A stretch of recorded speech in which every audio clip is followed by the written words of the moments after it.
years. Okay? All right. So, what I'm going to do is I'm going to go ahead and I'm going to move to an actual article. Give me a second. So, right here, we have an article. This is going to be from, because I like to cite my sources, Profits at the Bottom of the Pyramid, Emerging Markets from Harvard Business Review. And just to give you a little bit of background, Harvard Business Review is reputable in my opinion. I mean, some people might feel how they feel about Harvard because I know it's a situation going on right now. But I wanted to talk about profits at the bottom of the pyramid for a couple reasons. What it is basically corporations creating models and methodology around how to market to and extract resources and monetize these populations. So, during the past decade, many multinationals have come up with short trying to make a profit by solving the pressing needs of low-income communities. Preoccupied with their social missions, companies have optimistically taken on challenging projects only to be surprised when weak consumer demand and obstacles such as bad roads keep revenues low and costs high. Overstretched and disillusioned, many switch gears and reconstitute their ventures as break-even social investments that are destined to remain small. Profits are critically important for ventures targeting the bottom of the economic pyramid. The more than 4 billion people who individually earn less than $1,500 per year, compared with the Social Responsibility Project, a profitable business stands a better chance of being able to increase its scale and impact. It can command resources to be sure of continued support from both the corporate headquarters and country office. That goes into the piece that I was talking about in terms of it being politically valuable to basically develop and create policies around the giving access and resources to the at-risk population, because you get donors, you get funders, you get critically acclaimed, you get to say you're philanthropic, et cetera, et cetera. Fight for the people, rah, rah, rah, rah, rah, rah, rah, you know, that whole thing, even though you don't really give probably two cans about the people. But profitably selling to the bottom of the pyramid is difficult, but it can be done. It requires company to focus on business fundamentals and start their ventures with the rigorous understanding of two key challenges in low-income markets: changing consumers' behavior and changing the way products are made and delivered. Companies that underestimate these hurdles miscalculate the resources, innovation capabilities, and time involved, and project teams end up poorly equipped to accomplish the task. Now, this little piece up here, changing consumers' behavior and changing the way products are made and delivered. Devon, what the hell does that got to do with anything about a question that is asked about the incentivization structures and what candidates are going to do for people who are supposed to do what they're doing, right? So, we have tons of people in college debt right now who cannot get jobs. We have new classes of people who are going to be coming out who most likely won't be able to get a job. We have people who have, for better or for worse, not been criminals, yet they still don't get any tax incentives, yet they still don't have any leads on how to gain a better quality of life right now. Rather, what they have is a conundrum of whether to choose between, do I try to do this the right way, or do I become a scammer, or am I going to start an OnlyFans for my ladies to basically make ends meet? So what we have, and again, you get the gig economy that come out of the Obama administration. And when you look at this change in consumers' behavior as way the products are made and delivered, let's take the Uber and Klarna situation, right, for an example. You have two groups of people who are being exploited on both ends of the spectrum.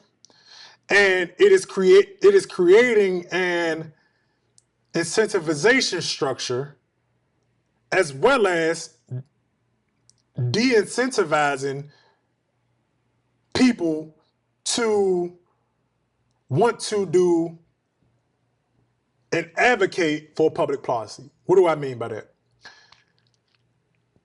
Most people who work a gig job are going to have 2 to 3 gig jobs or maybe a gig job, and then they may have an actual part-time or full-time job. Because for what it's worth, being online for most people and the small businesses that they have and operate are in a lot of ways gig jobs, right? I know, and again, this is no slight and no shade to people who want to say that they are entrepreneurs, but in most cases, these are glorified gig jobs, right?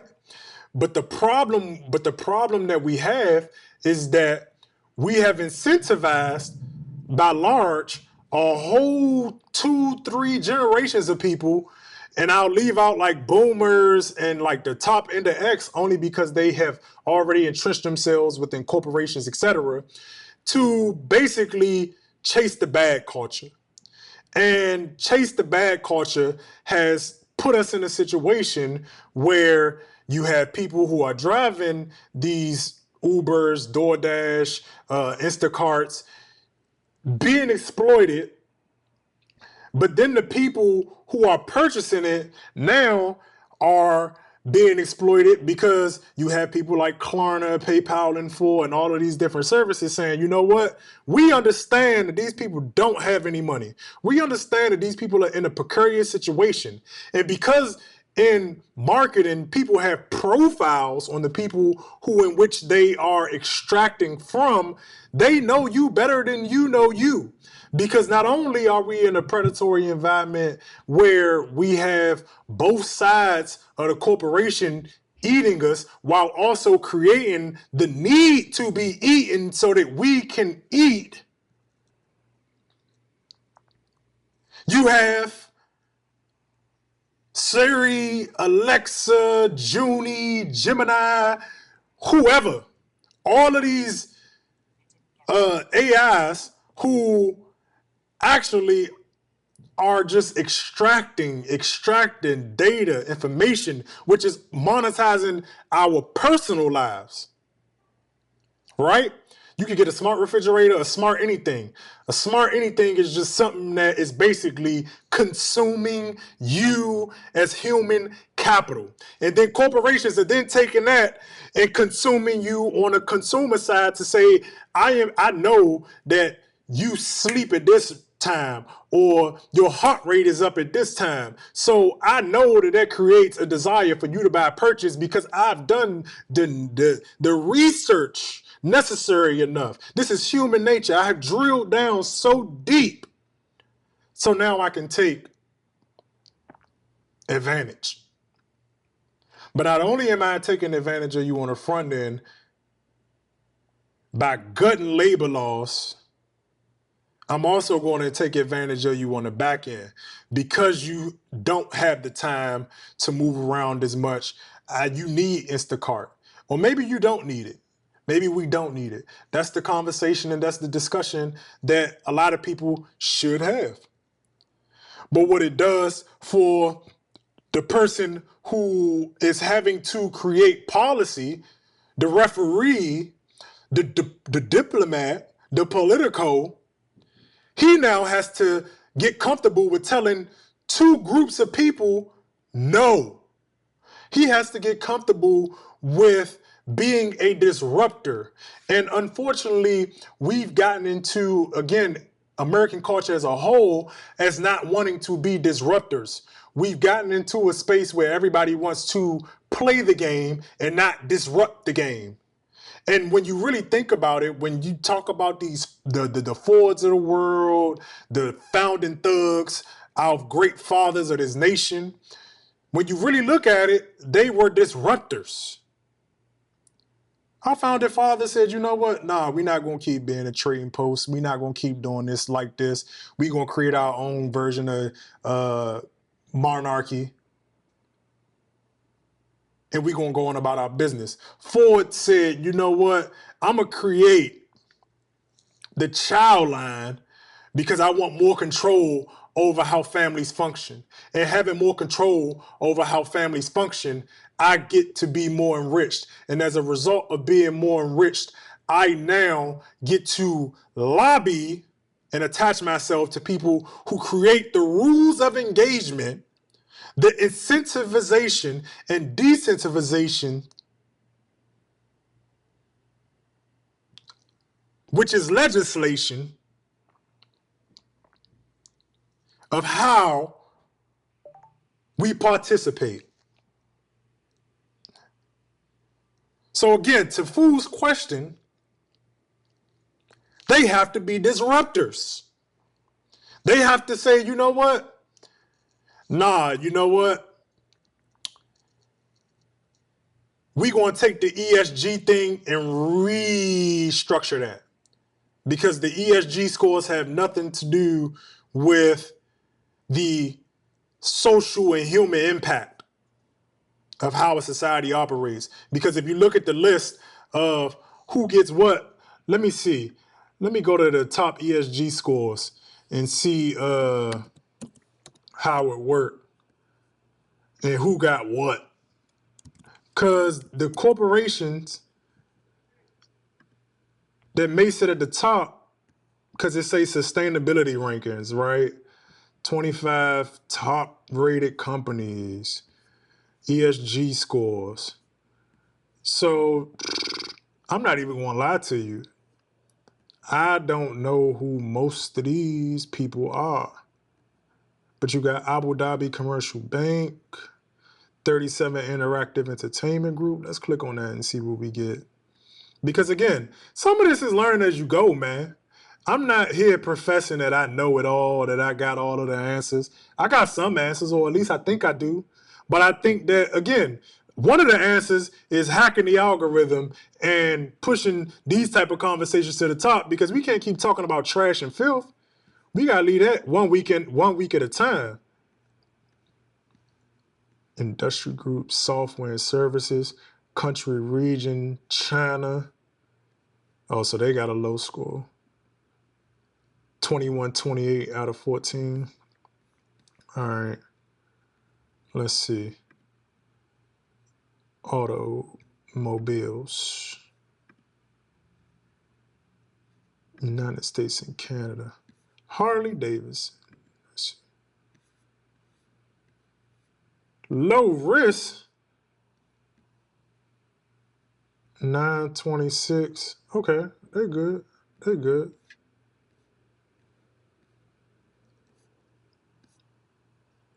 And so maybe we're going to have a whole conversation about these ESG scores.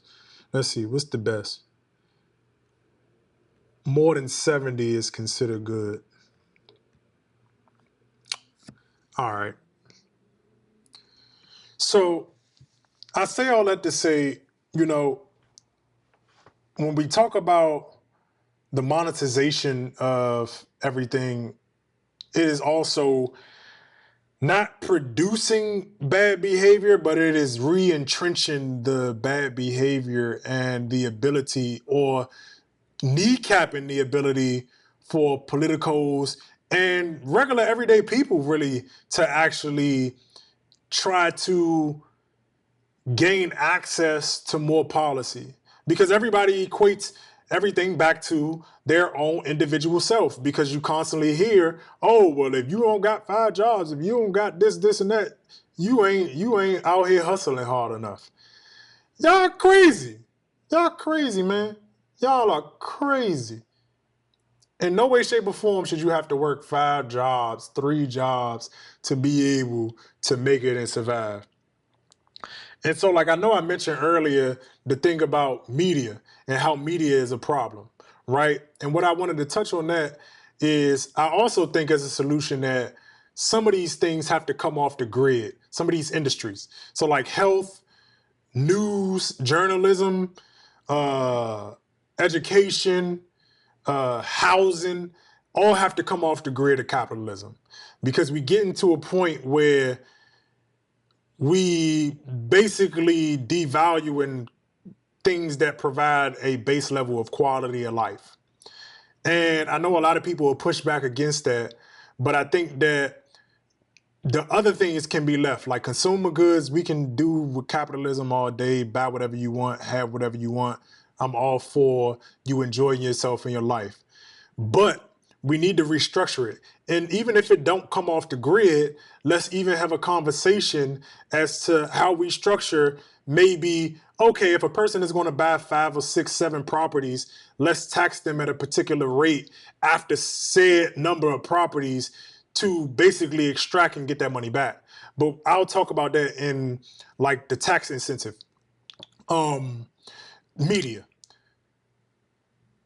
Media has emboldened and entrenched debauchery.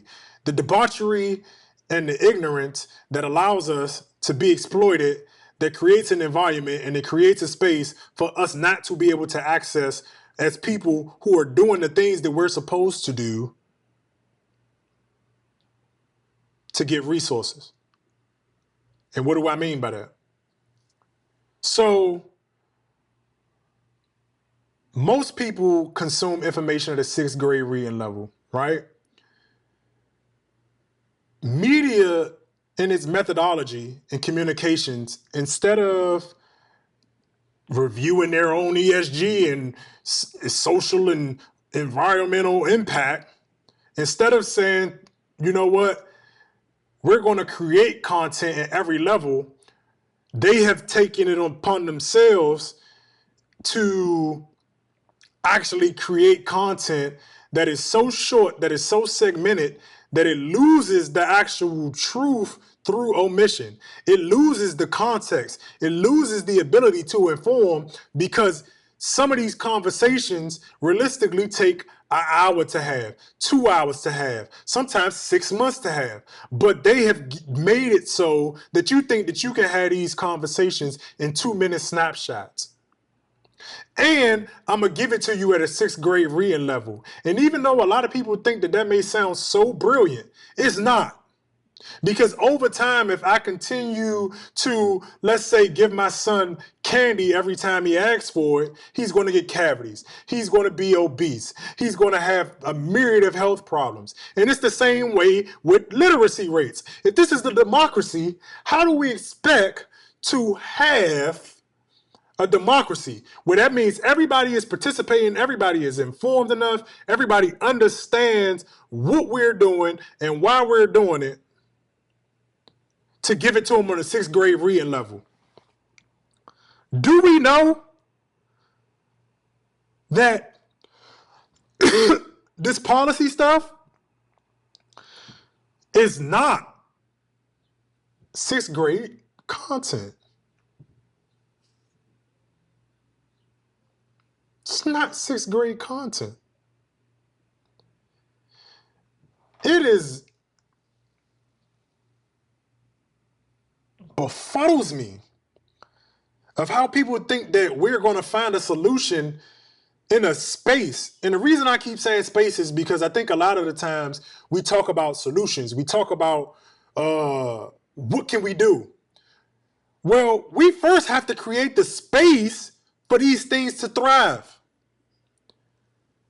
Certain flowers, certain soil, certain things require a certain, but we need a certain space to thrive.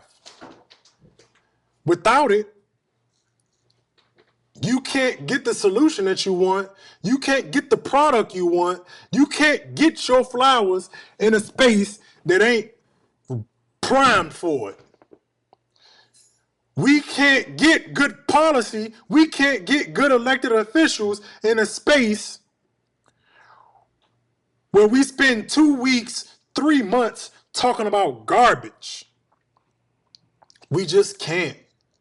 It's not possible. So one of the solutions to Food's question is we have to, in our own little conclaves, locally and regionally, create cultures and environments that are conducive to the results that we say that we want. Because you can't, for example, everybody's having conversations about relationships and blah, blah, blah, blah, blah, blah, blah. You can't monetize every aspect of your life and expect yourself to be able to relate and have a thriving human relationship. When you're monetizing every single aspect of your life, that is not how things were supposed to be done. You are not a brand, you are a human being. But if you want to live in a space where you are a brand, you're going to have to suffer the consequences of being a brand. Again, and I'll get into this example later in the tax part, it's a reason why in Black's Law Dictionary, the corporation as a person is completely different from an actual person. It's a reason why they separated those two. You can't have both. But to say the least, you got to understand what you're getting when you get it.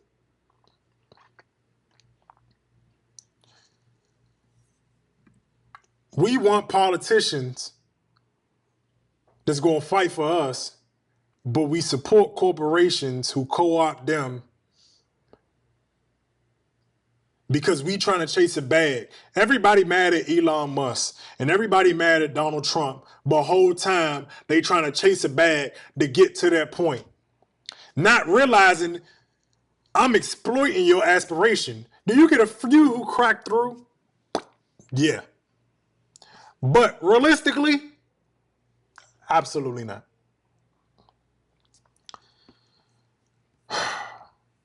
Now, again, if you made it here with me at this point of the video,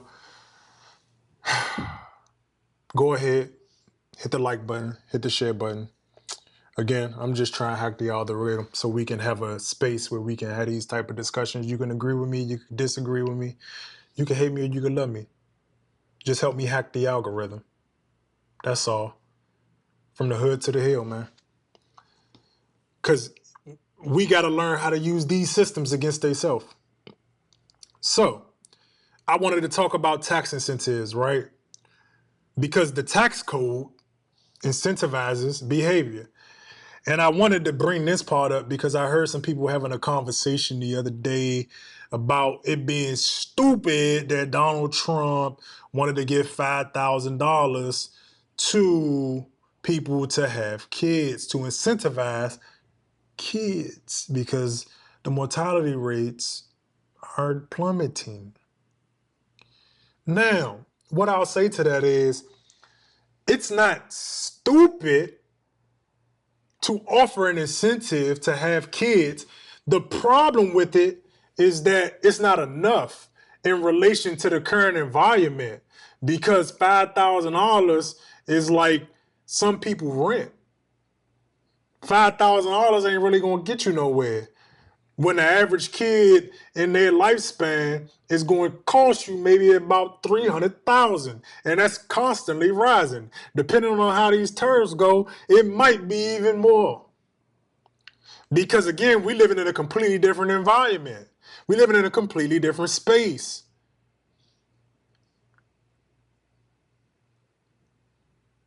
But you do have to restructure how your tax codes work. Like I said earlier, as it relates to people who buy 10, 20 houses, you got the issue with corporations coming in, buying whole cul-de-sacs, creating whole developments, housing projects where it's just to rent.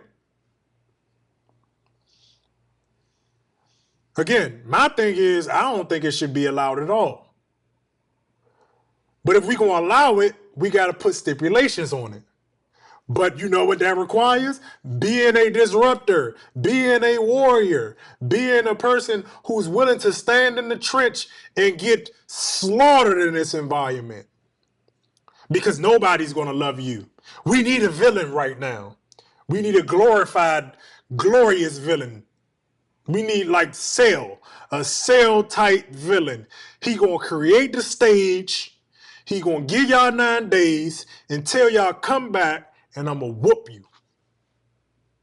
We need a Cell, a warrior who maybe not a villain. Who knows? Or I forgot her name from Wicked. We gotta get the Galindas out of here. The Galindas are a problem. Because it's the Galindas who will tell you, oh, well, you know, you just got to do this and do that, or you got to get an extra job, or you got to stop buying coffee. No, no, no, no. And this is where, again, the way that the taxes are structured, I know people get mad about the whole billionaire situation and them not having to pay taxes. But again, we have incentivized people to hoard wealth through how people are taxed. So you got people who use capital gains as a haven. Again, the reason real estate is so popular because you could use that as a tax haven. Because it's really about maximizing when you're not, and how not to have your dollar taxed. Because trying to make it right now in 2025 based on labor alone, you're not going to cut it, Jack. And you need politicians, electeds, who understand this. Because too many of them be out here drinking the Kool-Aid. They want you to vote for a Joe Biden type candidate, but don't want to have a conversation about the fact that Joe Biden is the person who put it in place and created the student loan debt crisis by making it so that you can't absolve them on your, what do you call those, bankruptcies. I mean, a little bit here. Trickle-down economics, theory embraced by Reagan. So for everybody who want to, again, cry about Donald Trump, I'm not really trying to have that conversation unless you want to talk about how we got here, which is another discussion for another day. And it says many of its successors claim the benefits of these tax cuts would spur growth and create a rising tide that would lift all boats. In the immoral world of Sheila Hila, neither of those things are happening. Neither of them. Everybody's sinking, drowning in gig jobs with no benefits. And it's a shame. Instead of high growth and improved economic outcomes shared broadly for much of the last 4 decades, we've seen a slow, often stagnant economy and consistent rise in inequality. Study after study has shown that growing inequality is bad for economic growth and often means the very wealthy are hoarding resources instead of investing them in productive endeavors. My college, Elizabeth Pincotti, has a deeper dive into the data out today, but here are some quick highlights. In 2000s, despite many new pro-growth tax cuts, GDP growth, gross domestic product, averaged only 2.5% a year.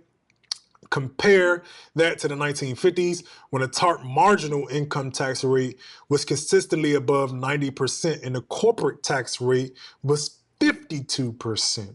Annual GDP growth averaged more than 4%, and employment grew by 7.1. By 1988, millionaires have received an average tax cut of $226,000 via Reagan's tax cuts, while taxpayers earning only $40,000 in income received an average tax cut of $603. And wage increases have failed to trickle down. We know that.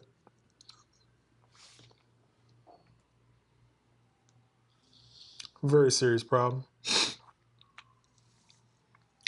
And it says, meanwhile, U.S. tax revenue as a percent of the GDP hovered consistently below what most OECD countries bring in. This creates real and political limits on our government's ability to take on big challenges. As Roosevelt, president and CEO of Felicia Wong, wrote recently in New York Times, as one of the wealthy nations with the lowest tax rates, the United States has put off investing in our families and children. Let's go back up here and see what this go and take us into. The OECD's revenue statistics ratio in the United States decreased by 2.4 from... So I'm not going to sit here and lie to y'all like I can, off the top of the dome, really break that piece down for you. I'm going to have to sit with that. I'm not a super numbers guy. But what I do understand is that when you incentivize people to hoard wealth, you create a space in an environment where policy for people who do the right thing don't happen. For people who are average, everyday people don't happen. It's not valuable. Because if I created an environment where those people were getting the necessary resources that they needed, they might overthrow me. Like you have it in some cases where, take my household for example, right? Unfortunately, we can't get a lot of the benefits that come out of DC because you are priced out of the actual income bracket that is largely required for you to get a lot of resources. But the problem with that is that income alone cannot compete with transfers, cannot compete with generational wealth. Because what a lot of people have to understand is a lot of these markets exist because people can afford them. Unfortunately, that's capitalism. And the broader discussion isn't being had of, and again, this is an acknowledgement that the candidates have to have, is that we also, as American descendants of slaves, not just blanket black, because I think we're positioned very differently. Shout out to Yvette Carnell and Tony O'Moore. Because I think their work, if y'all really also want a solution, they are the solution. Their work is impeccable. But in a lot of ways, we have to acknowledge our limitation. And if we don't acknowledge the limitation, we can't be able to provide the resources within the gap. But that's all, man. I'm gone. I'm good. I appreciate y'all for coming and joining me today. It is From the Hood to the Hill. We here. I appreciate y'all for coming out again.